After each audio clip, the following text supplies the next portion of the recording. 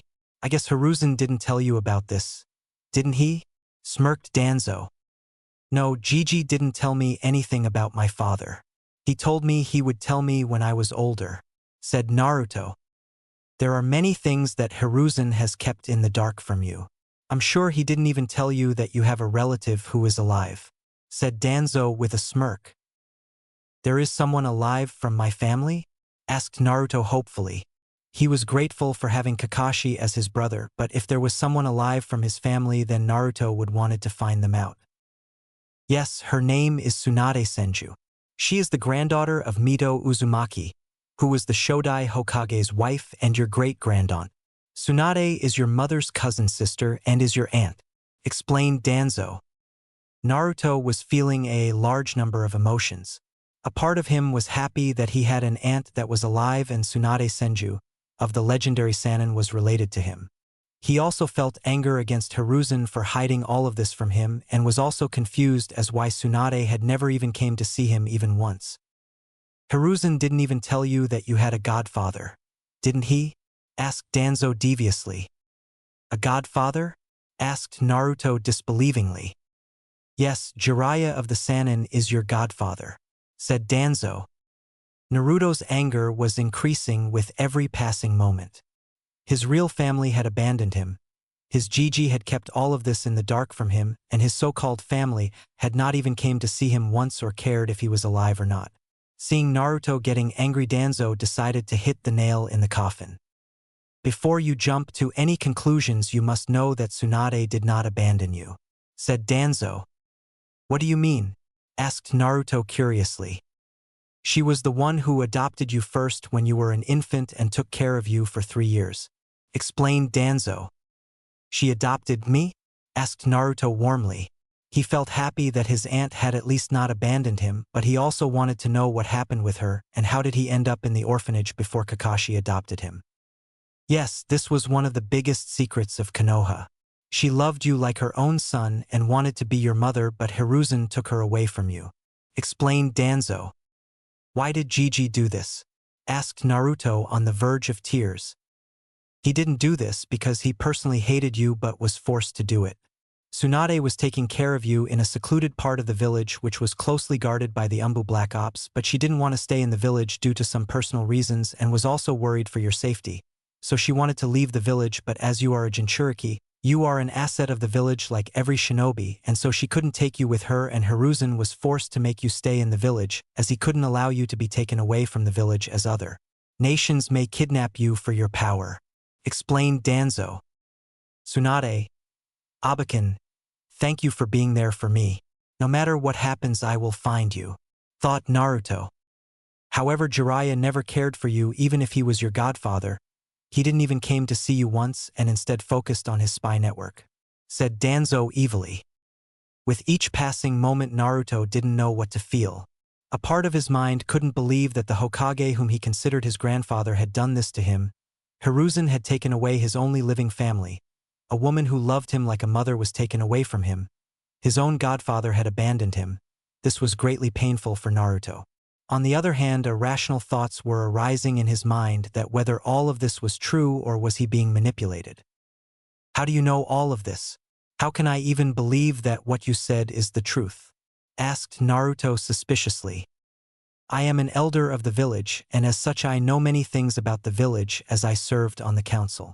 And what I'm telling you is the truth, Whether you want to believe me or not is all up to you. I have never lied to you like Hiruzen and have told you your truth," said Danzo. "What do you want from me?" asked Naruto tiredly. Many of his beliefs were shattered due to these revelations, and his trust in people had shaken up tremendously. "I only want you to protect Konoha. I know some people in the village do not like you, but you should not get affected by it. Think of the sacrifices made by your father.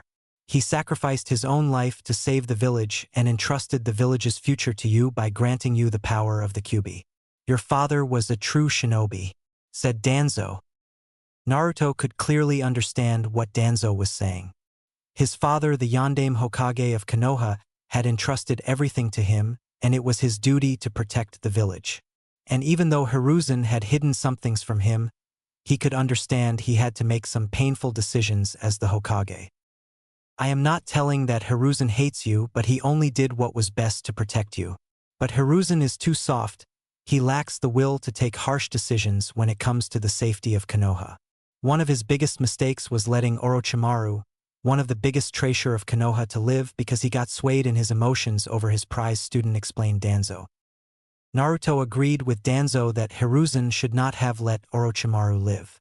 Naruto did not like Orochimaru. He hated him. He was responsible for Anko's miserable life. He had branded Anko with the curse seal and had destroyed her life. Naruto loved Anko like his elder sister, and if Hiruzen had just killed Orochimaru, then Anko's life would have been different. Instead of living a life of being hated, she would have been able to live a happy life. This was one of the biggest regrets that Naruto had of Hiruzen. The ninja world is an ascetic world. A true shinobi controls his emotions and serves in shadows in order to protect the village and strengthen the nation. The village is all that matters and nothing else. Self-sacrifice is the way of true shinobi, to be ready to sacrifice anything and do what is necessary in order to protect the village is the duty of the true shinobi. This was the will of the Einidaime Hokage, the one which your father followed to the core," explained Danzo. Naruto was listening carefully to what Danzo was saying. He found Danzo's words to be very true, and his father had done the same thing in order to protect the village, and so had the Einidaime Hokage. "You are truly special and are the legacy of Minato, so I kept tabs on you. And as for how I know of your Sharingan, do you remember the incident when you were attacked by Umbu few years ago?" asked Danzo. "Yes, the Umbu with the same masks had attacked me," said Naruto, pointing his finger to the Umbu in the room. "I sent the Umbu after you in order to test how strong you were to do your duty as a shinobi of the village," said Danzo. "By killing me, you wish to test me?" asked Naruto sarcastically. "I only wished to see how strong you had become after Kakashi started to train you. I did not order the Umbu to kill you, but just test your strength. However, you ended up killing one of them by accident," said Danzo. Naruto lowered his head in shame. Even though he had acted in self-defense, he hated bloodshed, but also knew as a shinobi he may have to kill, but that doesn't mean he had to like killing people. Danzo saw the shame on Naruto's face. If any of his root had behaved in such a pathetic manner, then he would have killed them instantly, but he knew he had to be patient with Naruto if he wanted his plan to work. "You should not be ashamed. Their deaths were not meaningless. Due to that accident, your Sharingan awakened and your powers increased. They died as a true shinobi in a battle," said Danzo proudly. "How can you say that for your own people?" asked Naruto angrily. "Self-sacrifice is the way of a true shinobi. Their deaths were unfortunate, but I do not regret it. Instead, I cherish that such shinobi served and died for the village. My aim is to protect Konoha and bring peace to this world," said Danzo confidently. Danzo knew that his way of peace was of making Konoha rule over the entire world, but Naruto didn't need to know that for now. He had plans for Naruto, and he would make sure that his ambitions were fulfilled. Naruto's dream was to create a peace where people can understand each other, where there was no hatred, no sorrow, no pain, where parents didn't have to die, where children didn't have to grow up alone, where shinobi did not hate each other. And as such, he was intrigued by how can Danzo share views of peace. "I, along with a few of my comrades, do whatever it is necessary to protect Konoha and bring peace to the shinobi world. We do what is necessary," said Danzo proudly. "Are you trying to oppose Gigi?" asked Naruto sternly. Naruto was still angry at Hiruzen for lying to him, but he still cared for him, and if Danzo intended to harm him, then he would stop Danzo. No, Naruto, Hiruzen and I are comrades. We do have a different ideology and thoughts, but we both want to protect Konoha, and I do things which Hiruzen isn't able to do, said Danzo tactfully. You don't want to become Hokage?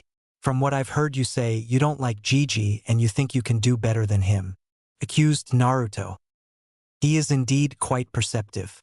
I have to give you credit for that, Kakashi, thought Danzo, impressed with Naruto's accurate perception. No, I do not wish to become Hokage. I only wish to help Hiruzen. He was my teammate, and as such it is my duty to help him to protect the village, lied Danzo. Danzo then tapped his cane on the ground and an Umbu came forward with a scroll and handed it to Naruto. Naruto took the scroll and was curious as what was in this scroll. What's in this scroll? Asked Naruto curiously. This is a scroll containing a summoning contract for crows, said Danzo with a smirk. Naruto's eyes widened on hearing this. He knew summoning contract were extremely rare and priceless and were a great assist for a shinobi. Only certain shinobi had summons. Kakashi had his dog summons. Jiraiya was the toad sage. For Danzo to give Naruto a summoning contract was strange for Naruto. Why are you giving me this? Asked Naruto curiously. It is a gift which I want to give you. I have faith that you will use it to protect the village, said Danzo. What do you want in return? I don't think you would just give me a summoning contract like that, asked Naruto suspiciously. Danzo was a master in manipulating people. He had lured Naruto to him by using his knowledge of Minato and Naruto as bait. He had then revealed Naruto's secrets to him which Hiruzen had hidden from him and had weakened his belief in Hiruzen. He had then went on to explain his ideology to Naruto, hoping to get him on his side, and the final finishing was offering the boy a big gift as a summoning contract to strengthen his beliefs in Danzo. Naruto was very important for Danzo's plans. Not only was the boy the Jinchuriki of Kyuubi, but was also related to the first two Hokages and was the son of the fourth Hokage, and as such would have great political and militaristic advantage in Konoha in the future, and if he wanted to become the Hokage, then having Naruto on his side would be a huge benefit for him. Naruto also was a powerful shinobi, and if he could understand Danzo's ideals, then he could become Danzo's ultimate weapon. So Danzo decided to do whatever necessary in order to fulfill his goals, and was patient in dealing with Naruto and changing his beliefs. I believe you can use it more properly than anyone else. I do not want anything in return. Your father did a lot for his village, and the least I can do is guide you in protecting what your father died for, said Danzo tactfully. Naruto nodded. If Danzo was just giving him a summoning contract without wanting anything in return, that he was not refusing it. Summoning contracts were very rare. Finally, my plans will be fulfilled, thought Danzo. Now I need to ask you, Naruto, will you do whatever it takes to become a true shinobi and cooperate with me so that we can protect Konoha and bring peace to this world? Asked Danzo with a smirk. The entire room fell silent. Everyone's eyes were fixed on Naruto and thinking what decision he would make and what destiny had in store for Konoha and the shinobi world.